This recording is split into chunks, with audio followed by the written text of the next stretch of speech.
భైరవ కీర్తనాని పిలిపించి గౌతమ్ ముందు గుంజీలు తీయమంటూ ఉంటాడు. ఆ మాటలు వినగానే అక్కడ ఉన్న కీర్తన అయితే గుంజీలు తీస్తూ ఉంటుంది. అది చూసిన గౌతమ్ అయితే చాలా బాధపడుతూ ఉంటాడు.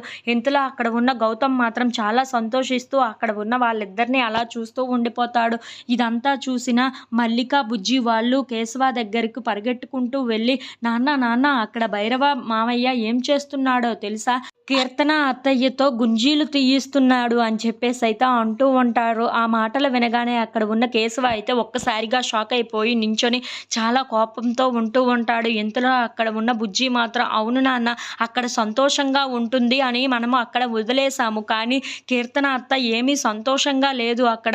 తనని ఇంటికే తీసుకొని ఉంచేస్తే చాలా మంచిది అని చెప్పేసి అయితే అంటూ ఉంటాడు. ఆ మాటలు వినగానే అక్కడ ఉన్న కేశవ అయితే చాలా బాధపడుతూ బుజ్జి అన్న మాటలు తలుచుకుంటూ కీర్తన కోసం ఆలోచిస్తూ ఉంటాడు. ఇంతలో అక్కడ ఉన్న మల్లిక కూడా అవును అవును నాన్న, అస్సలు బాగోలేదు అత్త. ఆ ఇంటికి వెళ్ళిన తర్వాత తను సంతోషంగా ఉండాలనే కదా మనం ఆ ఇంట్లో వదిలేసాము.